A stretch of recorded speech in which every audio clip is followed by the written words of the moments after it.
Добрый день, дорогие друзья, с вами Грицай Максим, и сегодня у нас 367-я лекция в курсе лекций по духовным целительским и иным духовным практикам.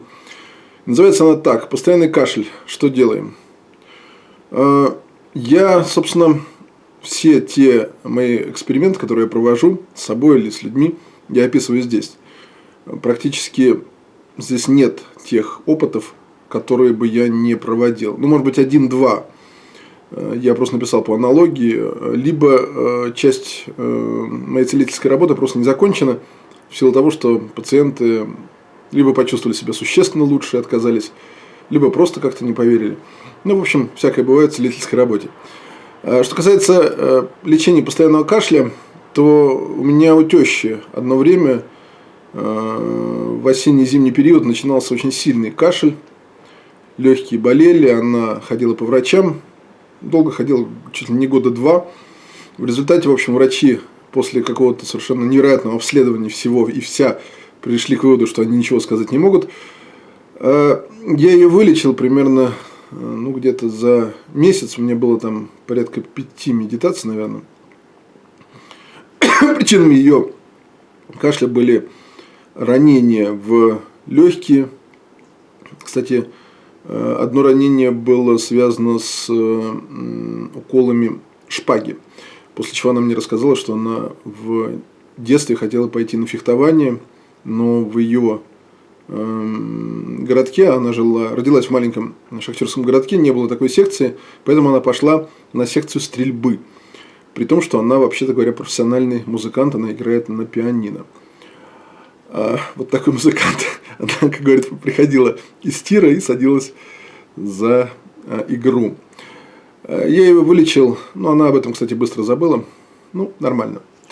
Кто в это может поверить? Итак, что делаем, если вас или вашего пациента охватил постоянный кашель? Во-первых, как всегда, по традиции, погружаемся в глубокую медитацию и проверяем ситуацию в ней. Итак, уединяемся, садимся, расслабляемся. Дышим из нижней части живота, полузакрываем глаза, мысленно пропеваем звук «Ом» и визуализируем любой водоем перед собой. Река, море, озеро, все, что вам удобно. В спокойный, летний, прекрасный, солнечный, тихий день. Когда картинка стабилизируется перед вашим внутренним взором, запросите у Вселенной, Бога, космоса, Святого Духа, опять же, как вам удобно, причины того, почему у вашего пациента или у вас сильный кашель. И расслабьтесь секунд на 5-7. Если вы нормально держите медитацию, то через это время вы увидите первую причину. Визуализируйте большую теннисную ракетку в вашей руке, которой вы эту причину растворите в визуализируемой вами воде. Если она не растворяется или плохо растворяется, то дробите ее этой ракеткой словно топором и опять растворяйте. Помните, причина должна раствориться полностью, иначе она останется активной и вам ее покажут снова. После того, как вы убрали очередную причину, запрашивайте следующую. И так до тех пор, пока вам не перестанут показывать. Причины могут всплывать не сразу все, и поэтому будьте готовы к тому, что через какое-то время кашель или дискомфорт у человека возобновится, или у вас. И, соответственно, вам придется снова и снова погружаться в медитацию и вычищать эти причины. Если все нормально, точнее говоря, параллельно следующим шагом начинаем просматривать, нет ли проколов энергетических в легких, опять же, ваших или вашего пациента. Для чего, опять же, садимся, расслабляемся, начинаем спокойно дышать и представляем себе, что мы смотрим на поверхность воды. Я проколы энергетические представляю себе в виде неких воронок, иногда они достаточно большие. И предлагаю вам тоже воспользоваться этим опытом. Если эти проколы есть, то мысленно выкрутите их обратно до уровня воды и зафиксируйте картинку секунд на 15. Если все нормально, то переходите. Будем считать, что тогда вы закрыли энергопрокол. Если нет, то повторите эту операцию до тех пор, пока прокол не исчезнет и картинка не стабилизируется. Следующим шагом, который я вам предлагаю сделать, это просмотр легких на предмет затемнений. Опять же, садимся, расслабляемся, кладем перед собой чистый лист бумаги, либо смотрим на светлую стену перед собой расслабленным, рассредоточенным взглядом и представляем себе, что мы видим легкие свои или нашего пациента.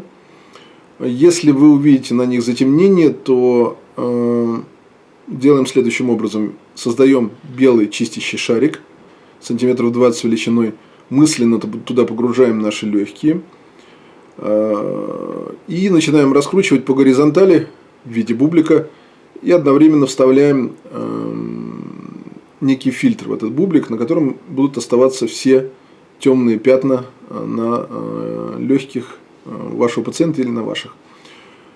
Раскручивайте с ускорением. Когда легкие исчезнут в белом нарастающем сиянии, то можно считать, что вы очистили легкие от затемнений. Возможно, вам эту операцию также придется повторить несколько раз, но так или иначе затемнения, конечно же, должны быть убраны во что бы то ни стало. И, собственно, последний этап – это накачка ваших легких или легких вашего пациента золотой янской энергией. Опять же, визуализируем маленькое солнышко, 20-сантиметровый янский шарик. Мысленно погружаем туда легкие свои или пациенты и раскручиваем по вертикали, по спине, по спинной части вверх, по лицевой вниз, либо по горизонтали в виде бублика, до тех пор, пока легкие не исчезнут в нарастающем золотом сиянии. Когда они исчезнут, то, опять же, вы или ваш пациент сразу же почувствует огромное облегчение, кашель пройдет, и, в общем, это будет вашим первым значимым шагом на пути исцеления. Возможно, вам придется все вот эти 4 шага повторить, и не один раз, но будьте к этому готовы, так или иначе. В общем, легкие должны быть очищены от кармических причин, и должны быть, естественно, убраны энергетические причины и затемнения в легких, ну а также легкие должны быть энергетически насыщены, ну, собственно, как и весь человек. На этом позвольте данную лекцию закончить. Пару слов о книге, которую я написал. Книга называется «Теория и практика дистанционного исцеления и иные духовные практики». Выложена она на сайтах Ридера, Литрес, Озон, Амазон и на многих других. Дробно она на моем сайте Медитация.ру, ссылку вы сейчас видите. Читайте, исследуйте, применяйте эти практики, закачивайте в себя и в других людей позитивную энергию. Ну и, соответственно, исцеляйте себя и других людей от тех или иных болячек. Ну а также ставьте лайки и подписывайтесь. Всего доброго, до следующей лекции.